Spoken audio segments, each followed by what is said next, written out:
बिहार के छपरा में 2 दर्जन से ज्यादा बच्चे सरकार के दिए गए खाने का शिकार हो गए।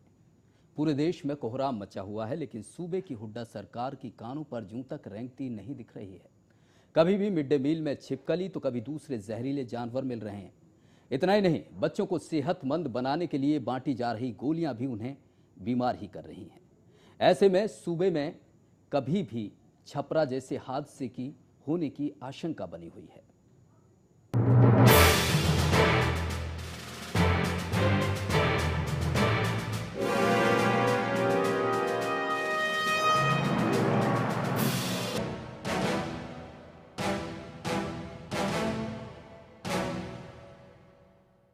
मिड डे मील योजना दुनिया का सबसे बड़ा स्कूली पोषण कार्यक्रम है। इसके तहत देश भर के 12.65 लाख स्कूलों के करीब 12 करोड़ बच्चों को दोपहर का भोजन विद्यालयों में वितरित किया जाता है। इस महत्वाकांक्षी योजना का मूल उद्देश्य निर्धन बच्चों को स्कूल से जोड़ने और उनके पोषण का है। 17 सालों से ये योजना देशव्यापी स्तर पर चलाई जा रही है। मिड डे मील की वजह से स्कूल छोड़कर जाने वाले बच्चों में काफी कमी आई है, लेकिन कई राज्यों में इस योजना को लेकर इतना कुप्रबंधन हो गया है कि भारी खर्च के बावजूद न तो बच्चों को पौष्टिक भोजन मिल पाता है और न ही इसकी वजह से ढंग की पढ़ाई हो पा रही है। पिछले दिनों बिहार के छपरा में मिड डे मील खाने की वजह से गई 23 बच्चों की मौत इसका जीता जागता सबूत है। हरियाणा के पलवल के एक स्कूल में मिड डे मील में मरी हुई छिपकली मिली। पुन्हाना में 104 बच्चे मिड डे मील खाने से बीमार हो गए, जिसमें 31 जुलाई तक एसडीएम ने इसकी रिपोर्ट मांगी है।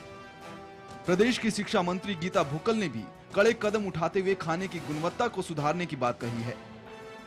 इसमें कोई शक नहीं कि सरकारी स्कूलों में पढ़ने वाले बच्चों को दिए जाने वाले मिड डे मील की क्वालिटी काफी खराब होती है और आए दिन खाने में कीड़े पड़े होने की शिकायतें आती रहती हैं। वहीं स्कूलों में खिलाई जा रही आयरन की गोलियों से भी बच्चों के पेट में शिकायतें आ रही हैं, लेकिन प्रशासन अब भी मुंह बाएं खड़ा है। यह भी सच्चाई है कि भ्रष्टाचार की बढ़ती प्रवृत्ति के चलते भोजन की गुणवत्ता के साथ बड़े पैमाने पर खिलवाड़ होता है। ऐसे में जरूरी है कि मिड डे मील की सुचारू व्यवस्था के लिए निगरानी रखने का एक नियोजित तंत्र बने। ऐसे ही सुधार किया जा सकता है, वरना अरबों रुपए के बजट से चलने वाली इस नायाब महायोजना का पूरे तौर पर बंटाधार होना तय है। यह अच्छी बात है कि केंद्र सरकार ने बिहार के हादसे के बाद पक्का संकल्प जताया है कि हर हाल में मिड डे मील योजना का प्रबंधन दुरुस्त किया जाएगा। इसके लिए जो कुछ भी करना जरूरी होगा वो किया जाएगा। अब देखना है कि केंद्र की ये राजनीतिक इच्छा शक्ति कसौटी पर कितनी खरी उतरती है और इनका प्रदेश के स्कूलों पर क्या असर पड़ता है। ब्यूरो रिपोर्ट, खबरें अभी तक। तो ये स्थिति है, मासूम बच्चों को, हमारे देश के भविष्यों को, भावी नागरिकों को सेहतमंद बनाने के नाम पर जो स्थिति बनी हुई है, वो आप देख सकते हैं कि किस तरह की तस्वीरें लगातार सामने आ रही हैं। इसलिए आपके मुद्दे आपकी राय में हमने ये सवाल उठाया है कि हमारे भावी नागरिकों को, हमारे देश के भविष्यों को क्या उनके सेहतमंद बनाने के नाम पर उन्हें बीमार किया जाए, और या जो छपरा जैसी आशंका लगातार जिस तरह की स्थिति सामने आ रही हैं वो बनी हुई है, लेकिन सरकार है कि सोई हुई है। इसलिए आपके मुद्दे आपकी राय में हमने सवाल उठाया है और हमारे साथ एक खास पैनल इस चर्चा के लिए मौजूद है कि आखिर बच्चों को जो ये जहर एक खाने के नाम पर साबित हो सकता है, वो परोसा जा रहा है, वो आखिर कब बंद होगा। हमारे साथ खास पैनल में मौजूद हैं दिग्विजय सिंह चौटाला, जो इंडियन नेशनल लोकदल के नेता हैं और अजय सिंह चौटाला के बेटे हैं। अजय झा वरिष्ठ पत्रकार हमारे साथ मौजूद हैं। साथ ही बीजेपी युवा प्रदेश के महामंत्री हैं मनीष यादव, वो हमारे साथ चर्चा में मौजूद हैं। साथ ही हमारी दर्शकों से राय है कि आपसे भी ये राय है, ये गुजारिश है कि ये आपका कार्यक्रम है, आपके मुद्दे, आपकी राय उसमें लाजमी है। ऐसे में आपको लगता है कि आखिर ये जो मिड डे मील है या ये जो आयरन की गोलियां हैं, ये कैसे हमारे बच्चों को सही साबित हो सकती हैं, कैसे उन्हें बचाया जा सकता है, आप भी अपनी राय रख सकते हैं। दिग्विजय जी, सबसे पहले आपके पास आना चाहूंगा। विपक्ष में आप हैं जी, आप लगातार, आपकी पार्टी की तरफ से बयान आ रहे हैं जी कि मिड डे मील चाहे जो दिया जा रहा है जी, उसमें लापरवाही बरती जा रही है, जी, आयरन की गोलियां हैं वो ठीक नहीं है जी। लेकिन सवाल ये भी है कि आप विपक्ष में हैं जी, आप क्या कर रहे हैं? सबसे ज़्यादा अनफॉर्चुनेट स्थिति आज देश में बनी है जी। जहां की देश को आज़ाद हुए हुए तकरीबन 60 साल से भी ज़्यादा का समय अरसा बीत चुका है। हमारे देश में कांग्रेस ने जब सत्ता में कांग्रेस आई, नेहरू जी के टाइम से लें, इंदिरा जी के टाइम से लें, राजीव जी के टाइम से लें, आज उन्हीं की क्लैन को आगे बढ़ा रहे हैं, राहुल गांधी हैं, सोनिया गांधी जी हैं। और सबसे पहले भी नारा ये था कि कांग्रेस का साथ आओ, गरीबी मिटाओ, कांग्रेस का हाथ आम आदमी के साथ, गरीब के साथ, मजदूर के साथ, XYZ। 60 साल बीत गए, सब कुछ बीत गया, सरकारें आती गई जाती गई, कांग्रेस ने 50 साल से ज्यादा, मैं कहता हूं 90% जो टाइम रहा उसमें कांग्रेस ने राज किया। सब कुछ बदल गया, मगर इस देश के अंदर वो गरीबी का नारा और कांग्रेस का वो USP नारा बदला नहीं। और वो सबसे कड़वी सच्चाई इस देश की है। आज मिड डे मील देख लीजिए, या ये तमाम जितनी भी चीजें हैं, इनकी जरूरत क्यों पड़ रही है इस देश में, और पड़ भी रही है तो एक अच्छी बात है कि हमारे देश के जो जिम्मेदार पार्लियामेंटेरियंस हैं वो अच्छी सुविधाएं प्रदान करना चाहते हैं। मगर उसके बावजूद आज अगर इसकी इतनी बुरे हालात हैं तो इसके लिए सबसे ज्यादा अगर जिम्मेदार कोई है तो वो सो कॉल्ड गांधी परिवार इस देश को जो पिछले 60 सालों से चला रहा है। आज इस चीज की वो जिम्मेदारी लें या ना लें, वो एक अलग विषय है। हम जो विपक्ष के लोग हैं वो ज्यादा से ज्यादा इस चीज के खिलाफ नारेबाजी कर सकते हैं, पार्लियामेंट में मुद्दे उठाए जा सकते हैं, असेंबलीज में मुद्दे उठाए जा सकते हैं, पंचायतों में इसके खिलाफ बयानबाजी हो सकती है। और उससे भी ज्यादा अगर जो आप जैसी जागरूक मीडिया है वो हमारे जैसे लोगों को अपने टीवी चैनल पर बिठाकर हमारी बात रखवा सकती है जी। मगर जब तक हमें हमारी बात का जो बोझ है वो हमें असेंबलीज में और पार्लियामेंट में महसूस ही नहीं होगा तो उस चीज से डिफरेंस क्या होगा? हम जाकर के कब तक गवर्नर्स को, हम जाकर के कब तक हमारे देश के प्रेसिडेंट को ज्ञापन देते रहेंगे? मामले में पार्टी की तरफ से कोई धरना प्रदर्शन या ये जांच की बात जिस तरह से आप एक मुहिम, जिस तरह की रणनीति होनी चाहिए, क्योंकि बच्चों की सेहत के साथ खिलवाड़ हो रहा है, ये बच्चों का मामला है, देश के भविष्य का मामला है। हमारे साथ मनीष यादव भी जुड़े हैं, बीजेपी के युवा महामंत्री हैं प्रदेश के। मनीष जी, आपके अध्यक्ष जी कहते हैं कि जांच होनी चाहिए, किस बात की जांच करवाना चाहते हैं?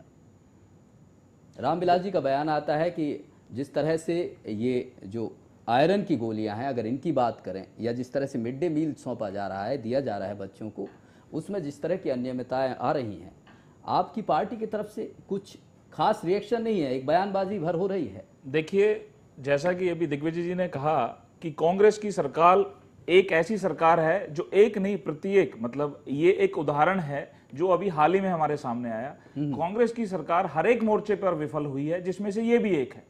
बच्चों को, कुपोषण के शिकार बच्चों को कुपोषण दूर करने के लिए मिड डे मील की सुविधा को शुरू किया गया।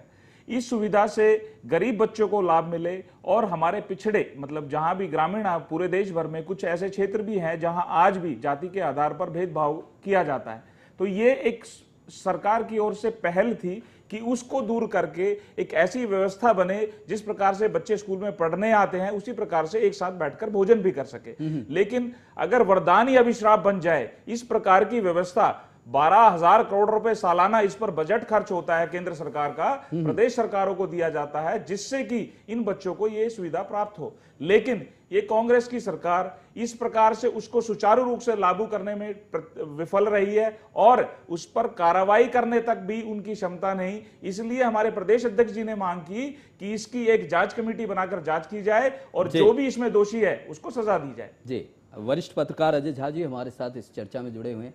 झा जी, जिस तरह की स्थिति है, क्योंकि सरकार योजना बनाती है भले के लिए, लेकिन सवाल ये है कि जो रिजल्ट, जो नतीजे हैं, जो दिखने चाहिए, और खासकर बच्चों का मामला बेहद ही संवेदनशील मामला होता है, लेकिन जब इम्प्लीमेंटेशन की, उसके एग्जीक्यूशन की, उसे लागू करने की बात आती है तो इस तरह की लापरवाही सामने आती है। आखिर ये जो तस्वीर है, आप क्या देखते हैं, कमी कहाँ है? जो सरकारी अफसरान हैं वो जिम्मेदार नहीं हैं, या जो पॉलिटिकली भले ही लागू करने के लिए, वोट बैंक के लिए आपने लागू तो कर दिया, लेकिन जो मंशा है वो साफ नहीं है? क्या स्थिति नजर आती है? देखिए, एक चीज़ मैं कहना चाहूँगा कि जहाँ तक हमारे बीजेपी के नेता यहाँ पर साथ में जो बोल रहे थे, इम्प्लीमेंटेशन की जहाँ पर विल पावर की कमी है, ये साफ झलक गया कि 2001 में सुप्रीम कोर्ट ने एक फरमान जारी किया था। जब वाजपेयी सरकार होती थी उस समय ये कहा गया था, उसके पहले अनाज दिया जाता था लोगों को, उस समय कुक्ड मील नहीं होता था, तो सुप्रीम कोर्ट ने यह फरमान जारी किया कि हर एक बच्चे को कुक्ड मील मिलेगा। वो कुक्ड मील देने के लिए उसको इम्प्लीमेंट नहीं करवा सके थे वाजपेयी गवर्नमेंट, उसको इम्प्लीमेंट किया तो सोनिया गांधी और मनमोहन सिंह गवर्नमेंट ने किया था उसको। तो कहीं पर वाजपेयी सरकार जो थी या भाजपा की सरकार थी, एनडीए की सरकार थी, वो भी इसमें टच मी नॉट की स्थिति थी उसकी। मतलब चाहते तो थे करना, पर कैसे करें उनको समझ में नहीं आ रही थी, क्योंकि सबको पता है कि ये बहुत ही बड़ा स्कीम है और ये ऐसा स्कीम है जो भारत में पहली बार 1925 में शुरू किया गया था मद्रास के अंदर। उस समय से लेकर आज तक इतने सालों में, समझो कि 88 सालों में अभी तक ये नहीं डिसाइड कर पाए हम किस रूप में इसको चलाना है। आज वही समस्या है कि कैसे इसको चलाना है, कौन चलाएगा। बहुत कोशिशें की गई, पहले स्कूल में किचन में बनेगा, वहाँ स्कूल में किचन बनाया गया, वहाँ पर गंदगी थी, एनजीओ को दिया गया। एनजीओ को देने का आपने देखा कि छिपकली कैसे दिख रही है, इस्कॉन का बनाया हुआ खाना था उसमें छिपकली दिख रही है। तो इस तरह के मुद्दे अभी तक कहीं लग रहे हैं। अब इसके आगे क्या कर सकते हैं? क्या ये 5 स्टार होटल्स को दिया जाएगा जो कि हवाई जहाज में हमें खाना खिलाते हैं, वो क्या बच्चों के लिए खाना बनाएंगे? ये देखने की बात है, खाना कौन बनाएगा, कौन इसको डिस्ट्रीब्यूट करेगा। देखिए, सबसे बड़ी जो इसमें जो मुख्य समस्या है, अब अगर आप ये बात कर रहे हैं कि इस प्रकार की व्यवस्था भारतीय जनता पार्टी की सरकार नहीं करा पाई, किसी चीज को गलत तरीके से इंप्लीमेंट करने से अच्छा है कि उसका पहले कोड ऑफ प्रोसीजर डिसाइडेड हो। इस सरकार ने जब इसको लागू किया, इस तरीके से लागू किया कि बच्चों को, जिन लोगों से कुपोषण से शिकार, अब उनकी जान पे बात बनाई है। अगर इसमें अकाउंटेबिलिटी किसकी है, कोड ऑफ कंडक्ट किसका है, इन्होंने इस चीज को लागू करने से पहले एक प्रोसीजर तय करना चाहिए था कि ये कौन बनाएगा, किस प्रकार से वितरित होगा, उसका क्वालिटी ऑफ फूड क्या होगा। प्रोसीजर तो है ही। अब आज बड़ी माफी के साथ रोक रहा हूं, चिरंजीव यादव हैं जो प्रदेश अध्यक्ष भी रहे हैं यूथ कांग्रेस के, माफ कीजिएगा, यूथ कांग्रेस के प्रदेश अध्यक्ष रहे हैं। चिरंजीव यादव भी हमारे साथ बने हुए हैं। हमने यूथ का पैनल बेसिकली इसीलिए ही, क्योंकि हम दरअसल इस कार्यक्रम के जरिए यही दिखाना चाहते हैं कि जो आने वाली पीढ़ी है, जो राजनीति की पीढ़ी है, वो खासकर बच्चों को लेकर कितनी संवेदनशील है, क्या कुछ रणनीति उसके पास है मासूम बच्चों को बचाने के लिए, भविष्य को सुधारने के लिए, उसको अच्छा बनाने के लिए। इसलिए एक खास यूथ पैनल हमने आज चर्चा के लिए बुलाया है। चिरंजीव यादव हमारे साथ जुड़ गए हैं। चिरंजीव, जिस तरह से ये आरोप लग रहे हैं लगातार कि आपकी जो सरकार है, ये महज जो योजनाएं चलाते हैं आप, दरअसल वोट बैंक सबसे पहले आपके निशाने पर होता है। अभी चाहे वो फूड सिक्योरिटी बिल रहा हो या ये मिड डे मील की जो योजना है, महज बच्चों को फायदा कम दे रही है, नुकसान ज्यादा दे रही है। आयरन की गोलियां हो, हजारों बच्चे बीमार हैं प्रदेश में। क्या कुछ कहना चाहेंगे आप चिरंजीव जी? सबसे पहले तो मैं आपको ये बताना चाहता हूँ कि ये जो अभी मामला पिछले दिनों में आया है, जो बच्चे बीमार हुए हैं, उसके अंदर ये जो गोली थी, जो आयरन की जो गोली थी, ये खाना खाने के बाद दी जानी चाहिए, पर वो चीज वहाँ पर फॉलो नहीं करी गई। नहीं, कौन फॉलो कौन करवाएगा? सरकार आपकी है, कहीं ना कहीं देखिए जिम्मेदारी आप ही की बनती है। मेरी बात अब सुनिए, 16 लाख लोगों के लिए, बच्चों के लिए ये स्कीम ये लागू की गई थी जी। उनके अंदर करीबन 1001 बच्चे ऐसे हैं जिनके सामने हमारा ये मामला है कि जो बीमार हुए हैं उसके अंदर। तो उसमें आप यही देखेंगे कि जो अब तक की पड़ताल हुई है उसमें ये पता चला है कि उन बच्चों ने या तो पानी कम पिया है ये गोली लेने के बाद। नहीं, आप बने रहिए, ये स्थिति है, बने रहिए आप हमारे साथ। दिग्विजय सिंह चौटाला कुछ कहना चाहते हैं आपसे? इसी में इंटरप्ट करना चाहता हूं। देखिए, अभी हमारे बड़े भाई चिरंजीव ने ये कहा कि 1000 लोगों को इससे दिक्कत हुई या 10 लोगों को हुई या 20 को हुई। मतलब कहीं ना कहीं हमें एक चेहरा फिर दिखता है कि कोई रिस्पॉन्सिबिलिटी और लाइबिलिटी लेने को इस देश में तैयार नहीं है। आज मेरे हरियाणा प्रदेश के अगर एक भी बच्चे को आयरन की गोली से या कुपोषण से शिकार होना पड़ता है तो उसके लिए सिर्फ और सिर्फ कांग्रेस नहीं, बल्कि इस प्रदेश का हर एक जो जिम्मेवार नागरिक है वो इसके लिए जिम्मेवारी उसको लेनी पड़ेगी।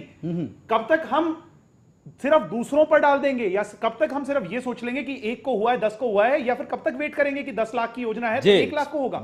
तो ये एक विषय है, एक इशू है जिसे मुझे लगता है आपने बहुत अच्छा काम किया। मेरे जैसे छोटे से एक कार्यकर्ता को और एक यूथ के तौर पर हमें यहां पर बुलाया है, तो कम से कम हमारी जनरेशन ने जो चीज नहीं समझी वो अब यूथ तो समझे। अगर हम भी नहीं समझेंगे तो कब तक इस प्रदेश, यही इस कार्यक्रम के जरिए यही मकसद है हमारा कि हमारी जो आने वाली राजनीति की पीढ़ी है वो कितनी संवेदनशील है, संवेदनशील विषयों को लेकर। चिरंजीव जी, जिम्मेदारी लेनी पड़ेगी, आप बने रहिए हमारे साथ लाइन पर। दरअसल एक छोटे से ब्रेक के लिए हमें रुकना पड़ रहा है, बड़ी माफी के साथ कहना पड़ रहा है, और चर्चा लगातार जारी है। सवाल यही, बड़ा सवाल यही कि मासूम बच्चों की जान से जो खिलवाड़ होने की कोशिश लगातार हो रही है, जिस तरह से, चाहे वो लापरवाही की बात हो या बात हो कि जानबूझकर कहीं ना कहीं चीजें ढीली की जा रही हैं, इस पर चर्चा लगातार जारी। एक छोटे से ब्रेक के लिए रुक रहे हैं।